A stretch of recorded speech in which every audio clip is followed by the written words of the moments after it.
محسنین غیر مصافحین ولا متخذی اخدان ومن یکفر بالایمان فقد حبط عملہ وهو فی الآخرۃ من الخاسرین۔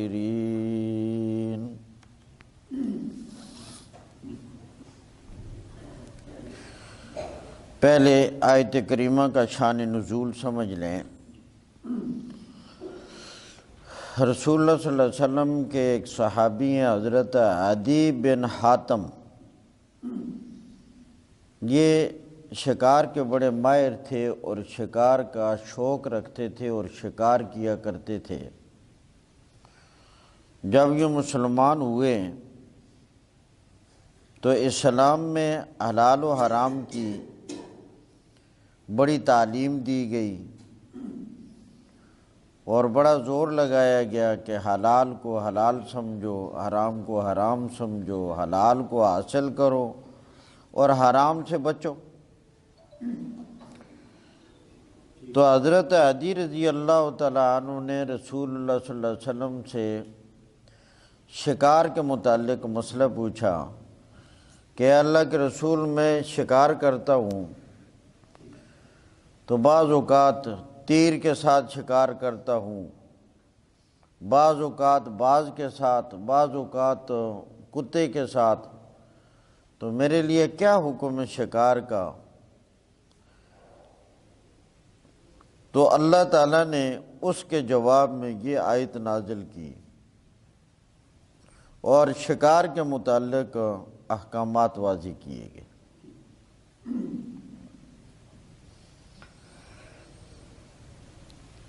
اس میں بنیادی طور پر یہ بتایا گیا کہ جب تم شکار کرو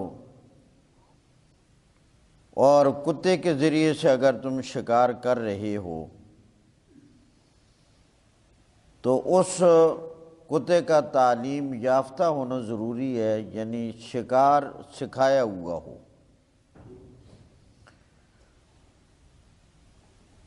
اور وہ کتا جانور کو مار دے تو فرمایا اس شکار کو تم کھا سکتے ہو۔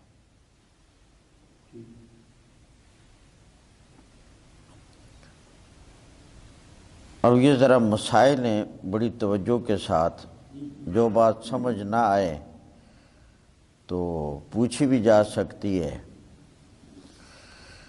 اب اس آیت کے مسائل کو سمجھنے سے پہلے یہ بات سمجھ لیں کہ ذبح کی دو قسمیں ہوتی ہیں، ایک ہوتی ہے ذبح اختیاری اور ایک ہوتی ہے ذبح اضطراری۔ ذبح کی دو قسمیں ہیں، ایک ہوتی ہے ذبح اختیاری اور ایک ہوتی ہے ذبح اضطراری۔ ذبح اختیاری یعنی اپنے اختیار کے ساتھ، اپنی قدرت کے ساتھ، اور ذبح اضطراری وہ ذبح کہ جو عام جو قانون ہے ذبح کرنے کا اس پر بندہ قادر نہ ہو۔ تو ذبح کی دو قسمیں، ایک ہوتی ہے ذبح اختیاری اور دوسری ہوتی ہے ذبح اضطراری۔ ذبح اختیاری یہ ہے کہ سینے اور دو جبڑوں کے درمیان جو گلا ہے، اس گلے کو کاٹنا، رگوں کو کاٹنا، تو جانور کو گویا قابو کر کے لٹا کر یا جیسے بھی ہو، سینے اور جبڑوں کے درمیان جو گلا ہے اس گلے والی جگہ سے ذبح کرنا، اس کو کہتے ہیں ذبح اختیاری۔ اور ذبح اضطراری یہ ہے کہ آدمی جانور کے کسی بھی حصہ کو زخمی کر کے خون نکال دے، کسی بھی حصہ کو جہاں کہیں سے بھی ہو تو زخمی کر کے خون نکال دے، اس کو کہتے ہیں ذبح اضطراری۔ اب اصل جو ذبح ہے وہ ہوتی ہے ذبح اختیاری۔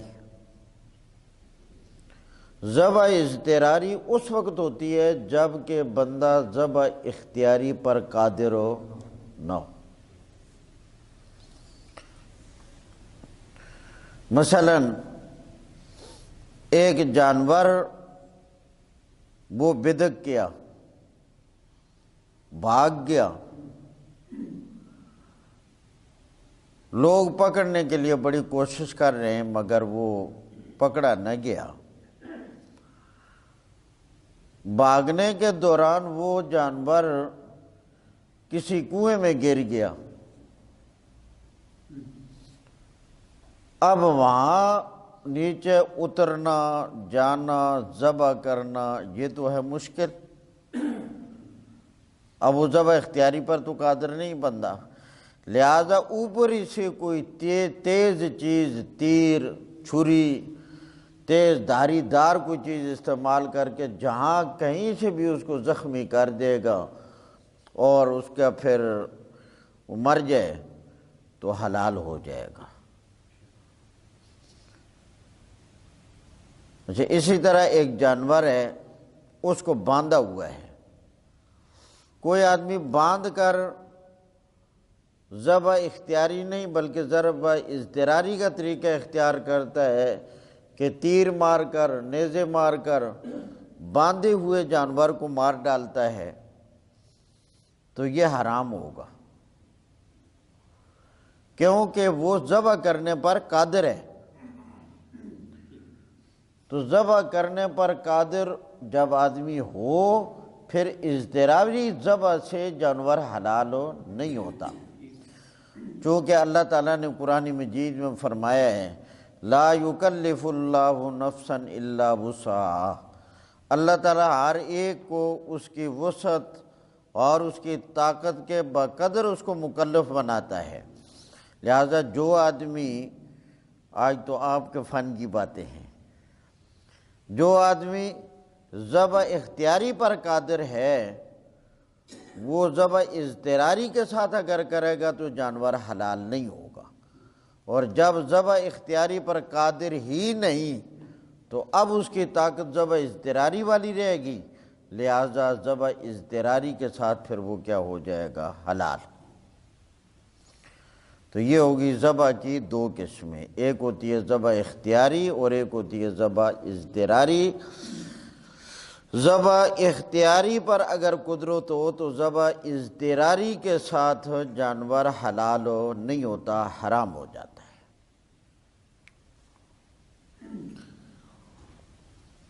اسی طرح اگر کوئی آدمی شکار کا جانور ہے، شکار اس نے کیا، اب شکار کرنے کے جو 3 طریقے ہیں، تیر مارا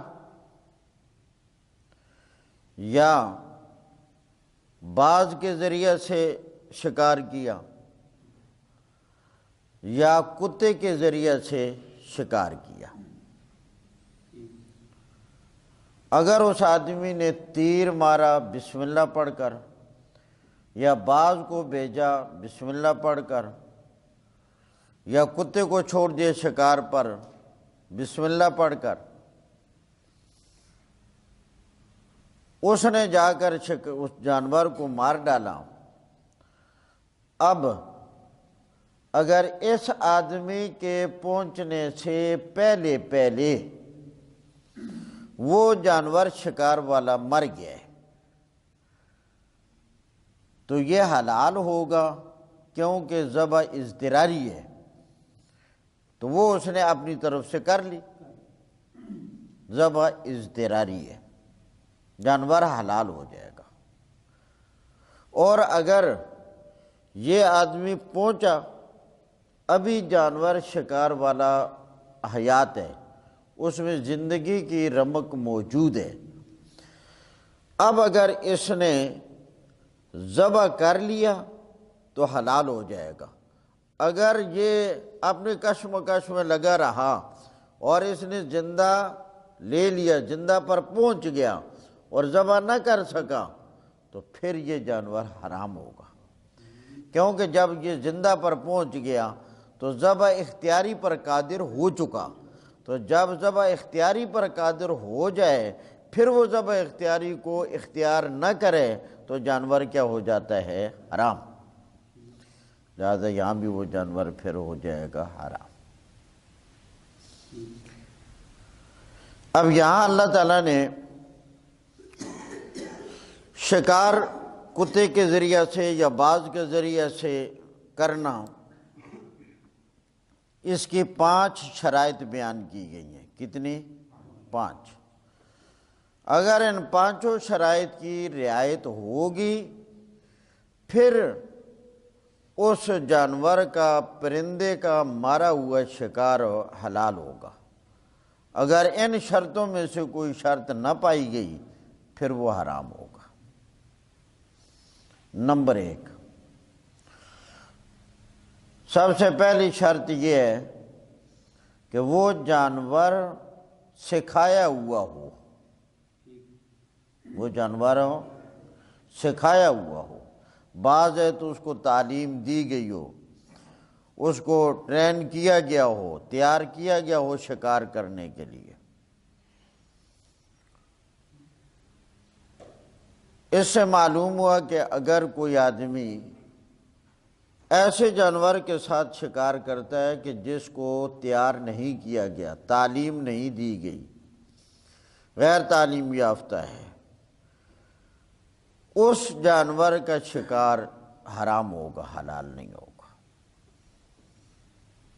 تو پہلی شرط ہے جانور کا تعلیم یافتہ، اس کو سکھانا، شکار کے لیے تیار کرنا، شکار کی اس کو مشق کروانا، طریقہ سکھانا، یہ ایک شرط ہے۔ دوسری شرط کہ شکار پر اس جانور کو خود بھیجا جائے، یہ نہیں کہ خود اپنی مرضی سے اٹھ کر چلا جائے، نہ، شکار کی طرف اس جانور کو آدمی خود بھیجے، شکاری بھیجے۔ اگر خود بھیجا ہے تو ٹھیک، اگر جانور کتا یا باز شکار کو دیکھ کر خود ہی چل پڑا، خود ہی دوڑ پڑا اور اس نے جا کر مار لیا، اس صورت میں شکار حرام ہوگا، حلال نہیں ہوگا۔ خود بھیجنا بھی شرط ہے نا، تو خود بھیجا ہے تو حلال ہوگا، خود نہیں بھیجا تو پھر حلال نہیں ہوگا۔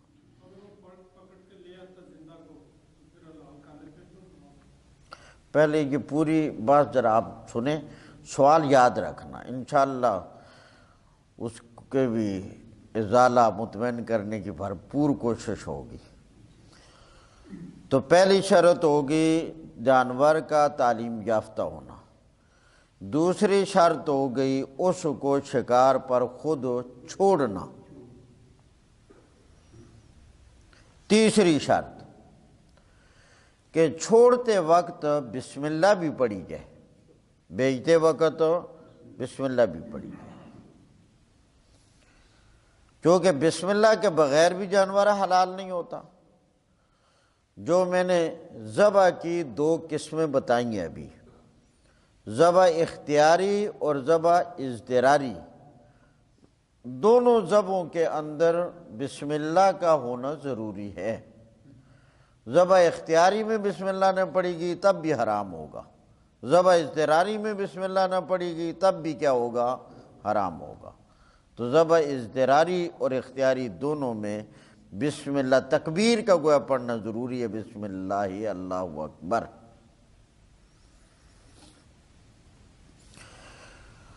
ہاں البتہ ایک تھوڑا سا فرق ہے ذرا مسئلے کی تفصیل کے اعتبار سے، وہ یہ ہے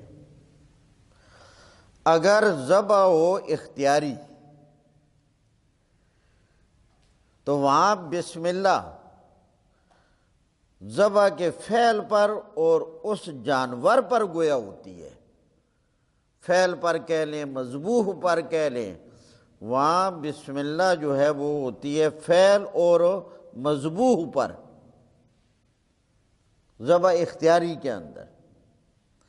یہ بات ذرا آپ سمجھیں، پھر میں مثال دوں گا، بات واضح ہو جائے گی۔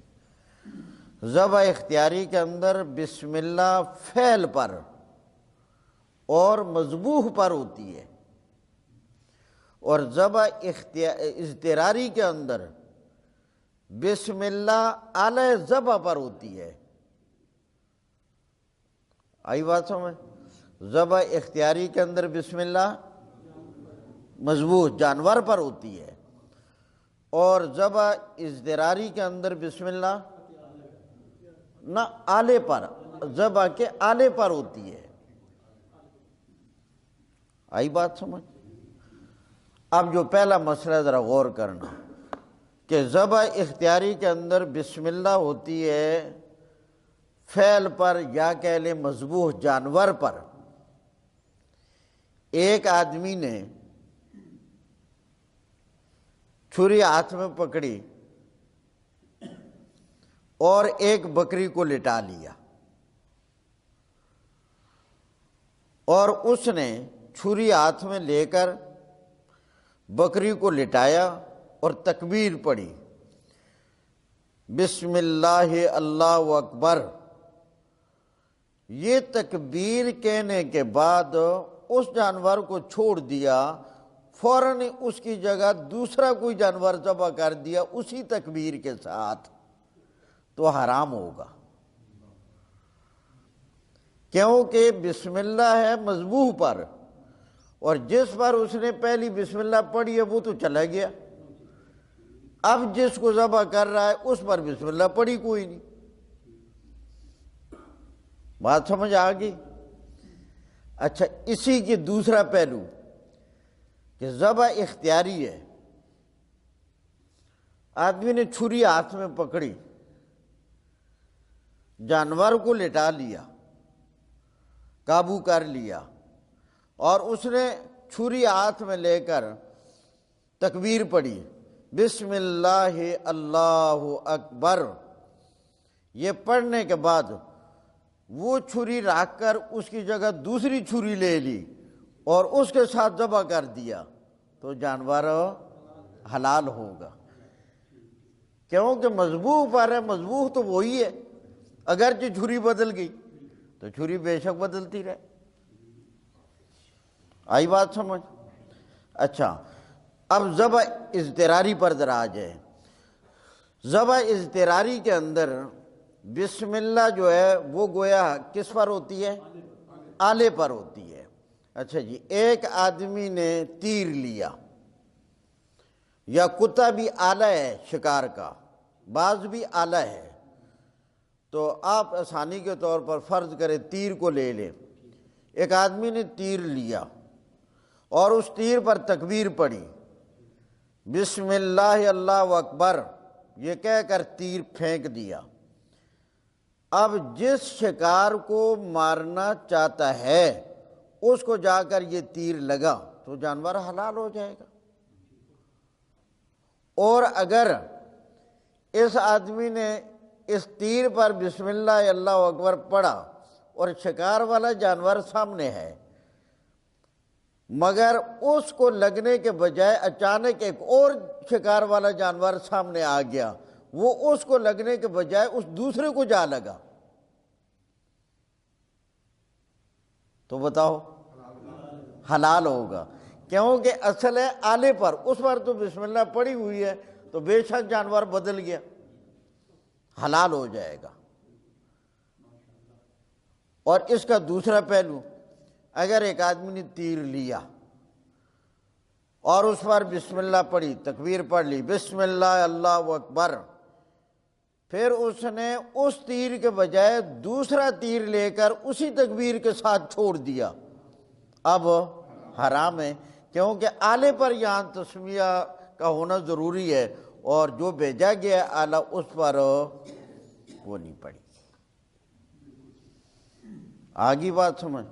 تو گویا ایک شرط یہ ہوئی کہ جانور تعلیم یافتہ ہو، سکھایا ہوا ہو، دوسری شرط یہ ہوئی کہ اس کو شکار پر خود چھوڑا جائے، خود بھیجا جائے، اگر اپنی مرضی سے گیا تو پھر حلال ہو نہیں ہوگا۔ تیسری شرط ہے بسم اللہ کا پڑھنا، بسم اللہ ہوگی تو حلال ہوگا ورنہ حلال نہیں ہوگا۔ اور وہ بسم اللہ کا پڑھنا ذبح اختیاری پر ذرا اس کا اور طریقہ ہے، وہ میں نے واضح کر دیا، اور ذبح اضطراری پر اس کا اور ایک طریقہ ہے، وہ بھی میں نے واضح کر دیا۔ چوتھی شرط کہ یہ آلہ تیر ہو، کتا ہو، باز ہو، جا کر اس شکار کو زخمی بھی کرے، کہیں سے بھی زخمی کریں جس کی وجہ سے خون نکل جائے۔ جب زخم کر دیا، خون نکل گیا اور اسی سے مر گیا تو حلال ہے۔ پانچویں شرط کہ اگر جانور کے ذریعے سے شکار کیا ہے، کتے کے ذریعے سے کیا ہے، باز وغیرہ کے ذریعے سے کیا ہے، تو اس جانور نے شکار میں سے خود نہ کھایا ہو،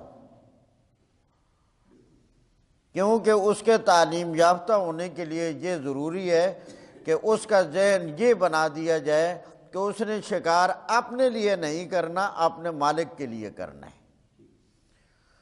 اور اگر وہ کھائے گا نہیں تو علامت ہے اس بات کی کہ اس نے شکار اپنے مالک کے لیے کیا ہے۔ اور اگر اس نے اس میں سے خود کھا لیا،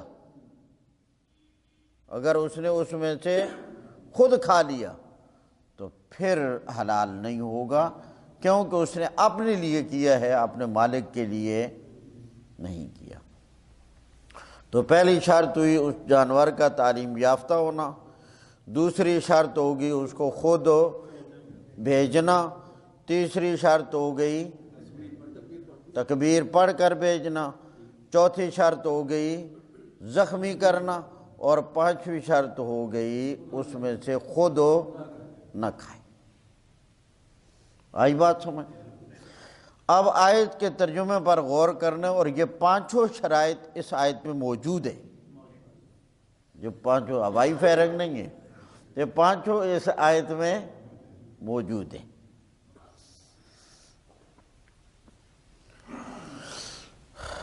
ترتیب شاید جو میں نے بتائی اس طرح نہ ہو، برا پانچ پوری کر کے انشاءاللہ دکھاتا ہوں۔ یسألونک، سوال کرتے ہیں لوگ آپ سے، یسألونک کا ضمیر خطاب ہے، اور یہ خطاب رسول کریم صلی اللہ علیہ وسلم کو ہے، تو سوال کرنے والے حضرت عدی وغیرہ تھے۔ یسألونک، آپ سے سوال کرتے ہیں، ماذا احل لہم، کیا حلال ہے ان کے لیے شکار میں سے، ماذا احل لہم، کیا حلال ہے ان کے لیے، قل کہہ دیجئے احل لکم الطیبات، تمہارے لیے ہر طیب چیز حلال ہے، تمہارے لیے ہر طیب چیز حلال ہے۔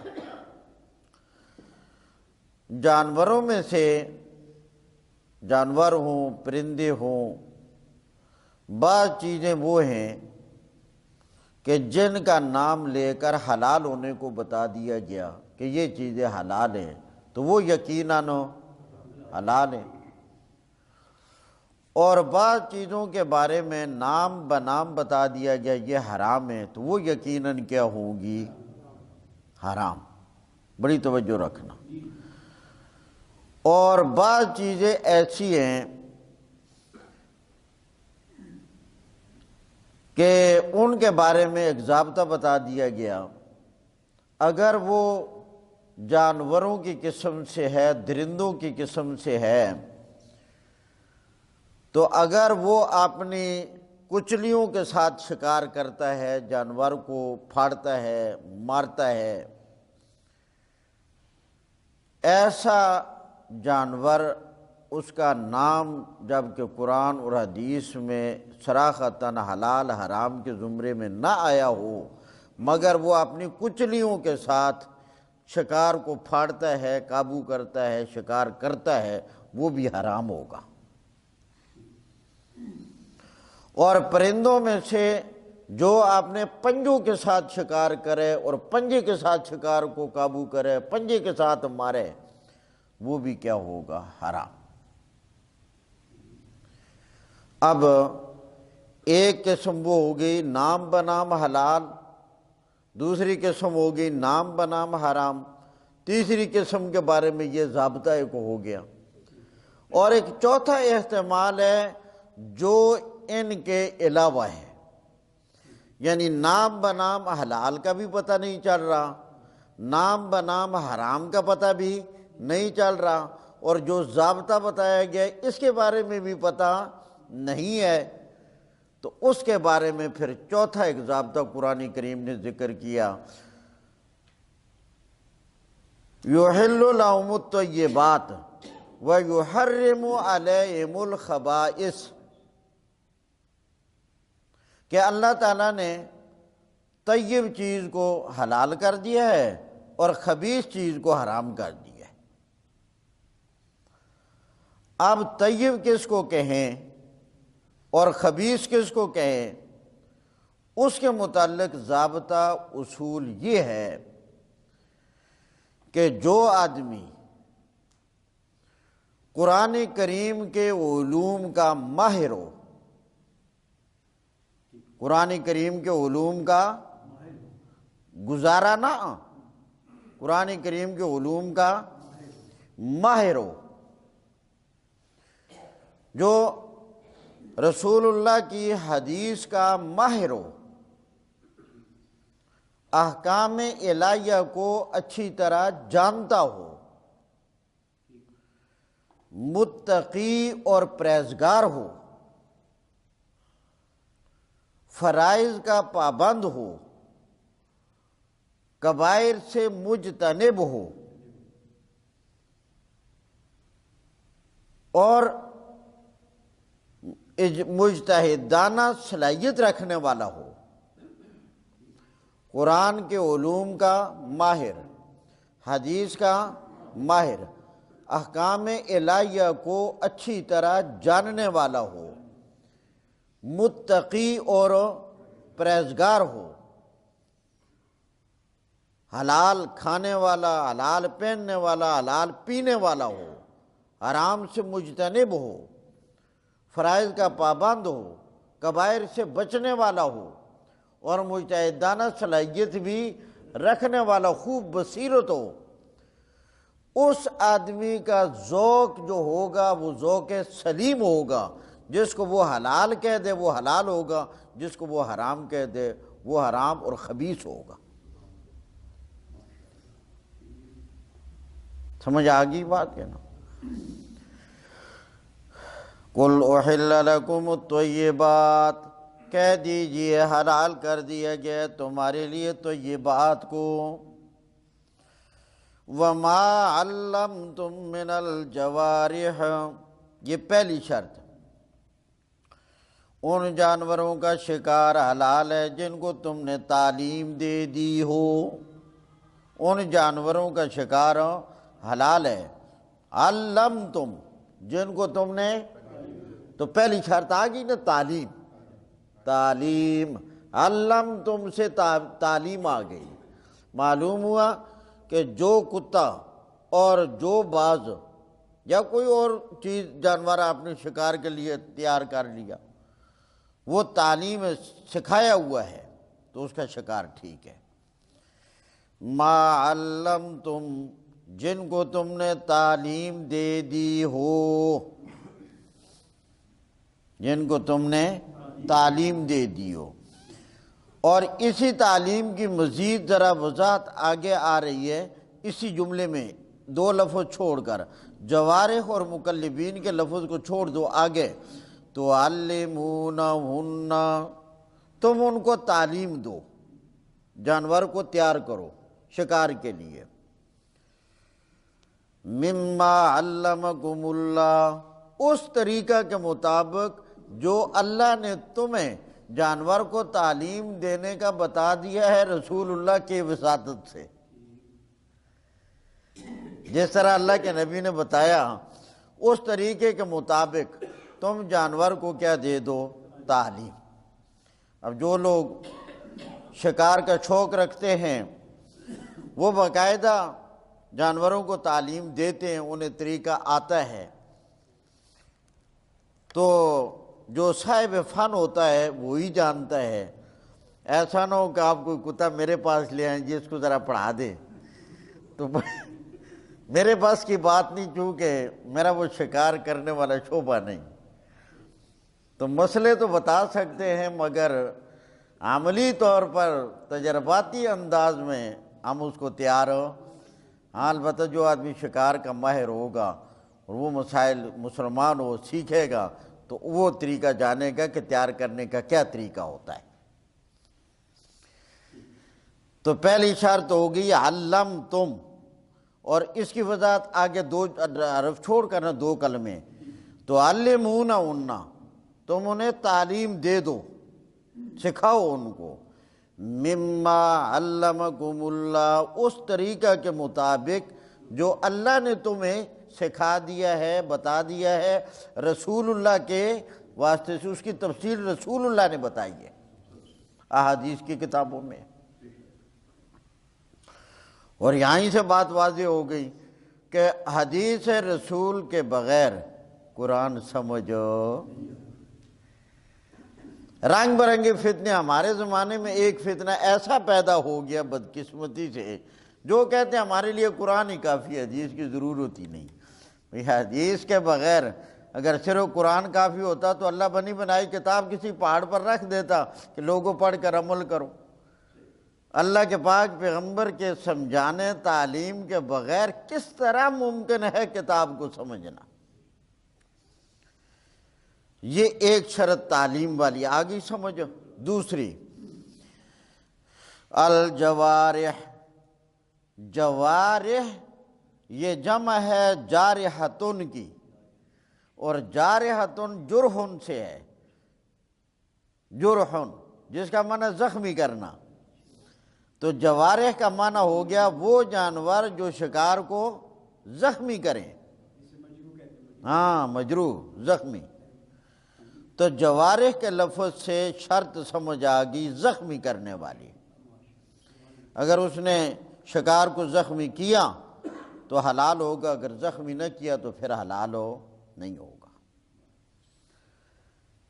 تو تعلیم والی شرط ایک آ گئی، پھر آگے جوارح سے زخمی کرنے والی۔ تیسری مکلبین، مکلبین، اس میں یہ شرط آ گئی کہ شکار پر جانور کو خود بھیجا ہو، اپنی مرضی سے نہ گیا، اس کی طرف بھیجا ہو، چھوڑا ہو۔ مکلبین، یہ کلب یکلب تکلیب، اس کا معنی ہے بھیجنا، چھوڑنا، خود روانہ کرنا، اس حال میں کہ تم بھیجو خود جانور کو۔ تو تعلیم والی شرط ہو گئی ایک، علمتم کے اندر جوارح سے زخمی کرنے والی شرط ہوگی، مکلبین سے بھیجنے والی۔ چوتھی فَكُلُوا، پس تم کھاؤ، مما امسکنا علیکم، ان چیزوں کو جو وہ تمہارے لیے روکیں، خود نہ کھائیں، یہ خود نہ کھانے والی شرط آ گئی۔ نمبر 5 وَاذْكُرُوا اسْمَ اللَّهِ عَلَيْهِ، اور بھیجتے وقت تکبیر بھی پڑھ لو، اللہ کا نام لے لو، تکبیر پڑھ لو۔ یہ کتنی ہو گئی ہیں؟ 5 شرط۔ علم تم سے تعلیم والی شرط، جوارح سے زخمی کرنے والی شرط، مکلبین سے خود بھیجنے والی شرط، امسکنا سے روکنے والی شرط، وَاذْكُرُوا اسْمَ اللہ سے تکبیر کہنے والی شرط۔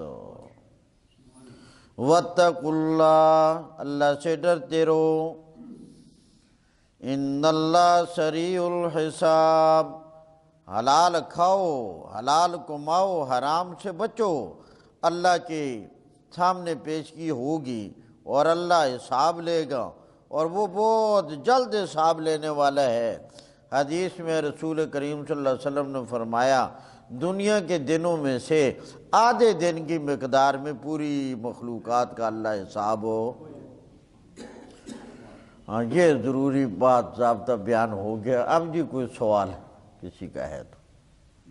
اس میں آپ نے تکبیر جو ہے بسم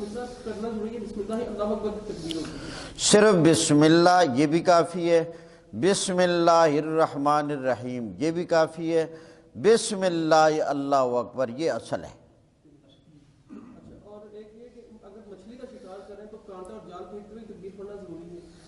نہیں نہیں، اس کے لیے چونکہ ذبح ضروری نہیں۔ آپ نے فرمایا کہ وہ اگر جانور بھیجا نہ گیا ہو وہ پکڑ لے تو اگر وہ پکڑ کے لے آئے زندہ کو آپ تکبیر پڑھ لیں آیا وہ حلال ہے؟ ہاں وہ بالکل حلال ہوگا، چونکہ بھیجا نہ گیا ہو اور وہ جا کر اسی حال میں مار دے تو پھر حرام ہوگا۔ اگر وہ زندہ پکڑ کر لے آیا یا لایا بھی نہیں، اس نے وہاں اس کو اتنا کمزور کر دیا کہ چلنے کے قابل اڑنے کے قابل نہ رہا اور مالک نے جا کر اس کو قبضے میں کر کے ذبح کر لیا تو پھر حلال ہوگا، اس کے حلال ہونے میں کوئی شک نہیں۔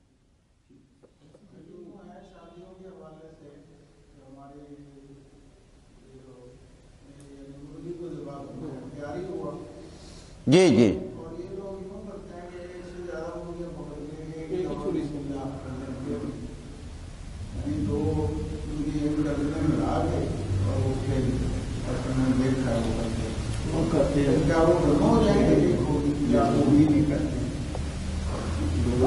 یعنی ایک گٹھی رکھ کر ایک آلے کے ساتھ نہ، مشینوں کا مسئلہ الگ ہے، مشین والی صورتحال الگ ہے، وہ الگ قابل تفصیل ہے۔ تو جہاں تک ایک آدمی کے ذبح کرنے والی بات ہے تو وہ اگر تکبیر پڑھتا ہے اور دو جانوروں کو اپنے قابو میں کر لیتا ہے، ظاہر زیادہ تو ہو بھی نہیں سکتے، دو یا تین کرے گا چھوٹے چھوٹے ہوئے، تو ان کو اپنے قابو میں کر کے پھر وہ تکبیر پڑھ لیتا ہے تو وہ ان تینوں کے لیے کافی ہو جائے گی۔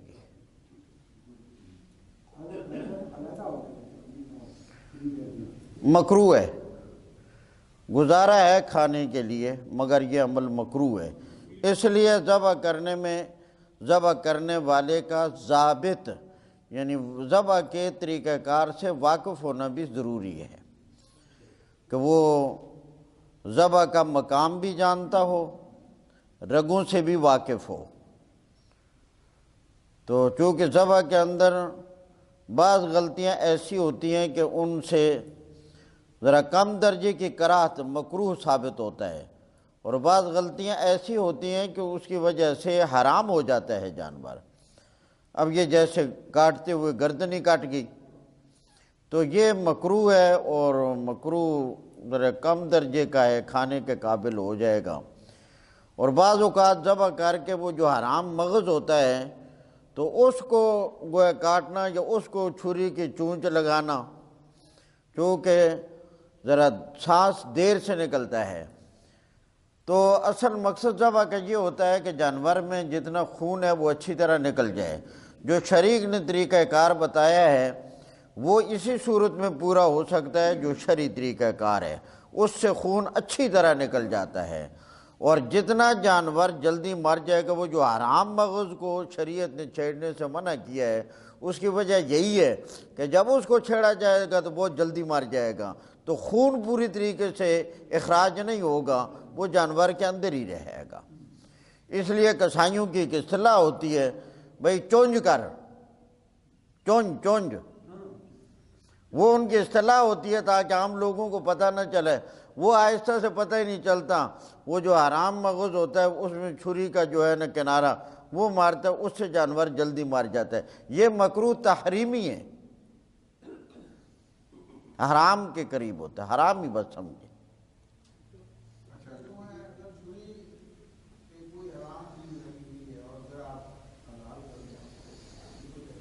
ہاں حلال ہو جائے گا، چونکہ اگر اس کے ساتھ بھی کوئی ایسی چیز ہے اور جانور جو ذبح کہ اس کا خون نکلے گا تو خون بھی نہ حرام ہے، نجس ہے، تو کوئی حرج نہیں۔ البتہ بعد میں جب گوشت بنائے چھری کا پاک ہونا ضروری ہے، پھر اس کو دھو کر صاف کر لیں۔ بندوق کا شکار اگر بندوق ہی کی گولی چھرے وغیرہ کے ساتھ مر جائے تو وہ حرام ہے، چونکہ اس میں ذبح والی تعریف جو ہے نا نہیں پائی جاتی، وہ ثقل اور بوجھ کے ساتھ گویا کہ مارتی ہے، تو کاٹنے والا نہیں۔ اگر وہ جانور زخمی بھی ہو جاتا ہے، پھٹ بھی جاتا ہے، تو وہ بوجھ کی وجہ سے، ثقل کی وجہ سے اور وزن کی وجہ سے پھٹتا ہے۔ اس لیے بندوق والا شکار اگر ذبح کرنے کی نوبت مل گئی، اتنی حیات اس میں موجود تھی، پھر تو حلال ہوگا۔ اگر اسی سے مر گیا تو بالکل پکا ٹھکا قطعی طور پر حرام ہوگا، جو بھی ہو۔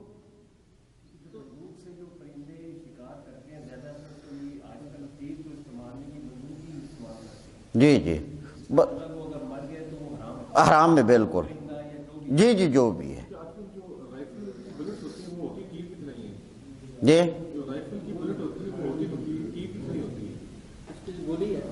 ہاں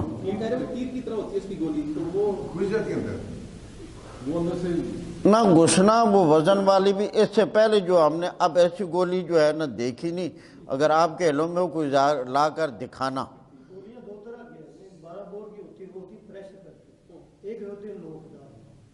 نہ وہ نوک دیکھیں گے نا، اگر وہ دھاری دار نوک ہے اس کی کوئی تو پھر دیکھا جائے گا۔ نہ نکل دوسری بھی جاتی ہے، پستول کی گولی بھی مارے نا تو وہ اندر ہی نہیں رہتی، وہ نکل جاتی ہے، مگر وہ دھاری دار میں تیزی میں نہیں آتی۔ یہ جو اپنا پرندوں کو کرتے ہیں، مرغابیوں کو، تو وہ کارتوس سے کرتے ہیں گولی، تو وہ ایسے نکلتے ہیں کارتوس، ایک ہی میں کئی پرندے آ جاتے ہیں زخمی، تو وہ ایک ہی تکبیر کافی ہوگی پھر اس کی؟ ہاں ایک ہی، جی جی کافی۔ نہیں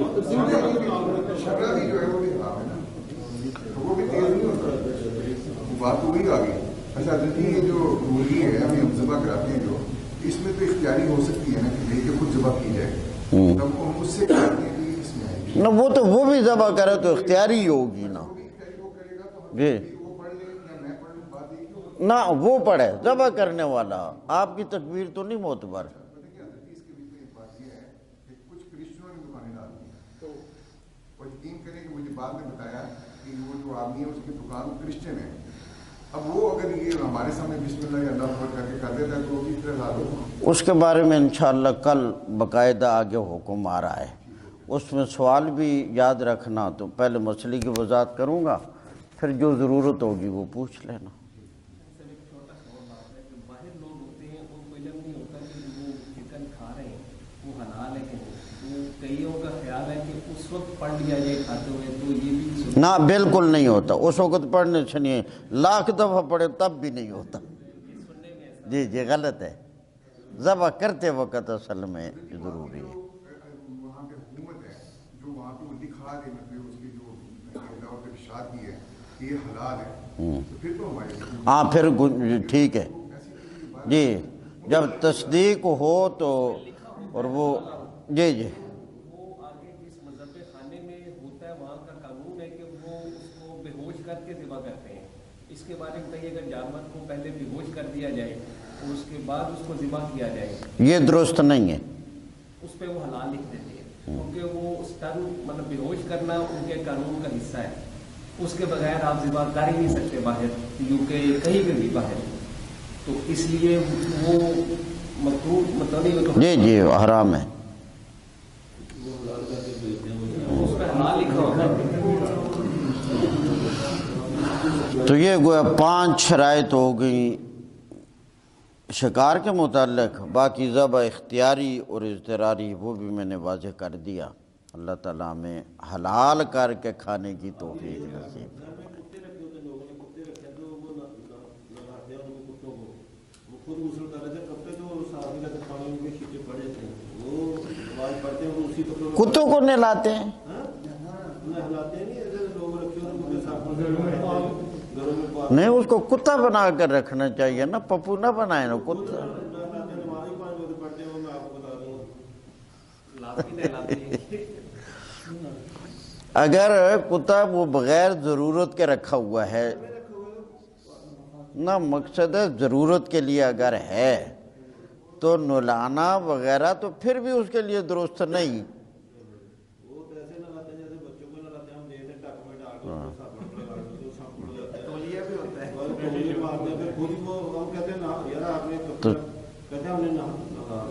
خود نہ آ گئی نا واہ، تو نماز ہی پڑھتے ہو ہمارے ساتھ. تو یہ اگر کتے کو چھوڑا جائے اور وہ شکار کر لے اور اس کو کچھ اس طرح کھا بھی لے لیکن شکار مرے نا تو اس وقت بھی وہ حرام ہوگا. نہ اگر کھا لے کچھ ہو اور ذبح کرنے کی نوبت مل گئی ہے تو پھر حلال ہے، پھر حلال ہے. ایک دن میں گیا ایک اور نلا رہے کتے کو تو وہ بعد میں تھوڑی دیر بعد میں بیٹھا تھا چائے لے کے آگے تو میں نے کہا یہ آپ کیا کریں میں چائے کیسے نہیں آپ ہمارے عزیز ہے چائے پھر تو بعد میں وہ نماز قرآن شریف پڑھنا شروع کر دیا میرے سامنے. میں نے کہا یہ تو نہ ایسی غلطی ہو جائے تو پاک صاف ہو کر پھر جو ہے نا پھر نماز پھر تلاوت کریں. نہ خود ان کے کہنے سے تو نہیں ہوتا نا، ہم نے تو مسئلہ بتانا ہے. تو اگر پہلے تو اس کو نلانے کی ضرورت ہی نہیں، ضرورت نہیں ہے. اگر وہ ایسی غلطی کرتے ہیں تو اس کے بعد اپنے آپ کو پاک کرنا ضروری ہے. اس کا ہاتھ بھی لگے گا، سانس بھی لگے گا. اللہ کے پیغمبر نے فرمایا جس برتن میں منہ داخل کریں اس کو 2-7 مرتبہ.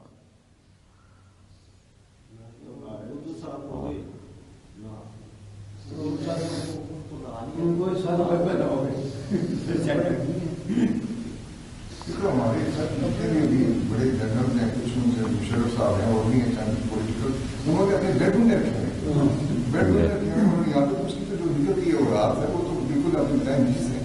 اب دیکھیں میں اتنا حیران ہوتا ہوں کہ وہ آپ کو کیا لائے گا اسلام کیا کرے. یہ تو تھوڑا کاری پر وہ چلے جا 50 لوگ ملیں گے آپ کو جنہوں نے کتے رکھے ہو.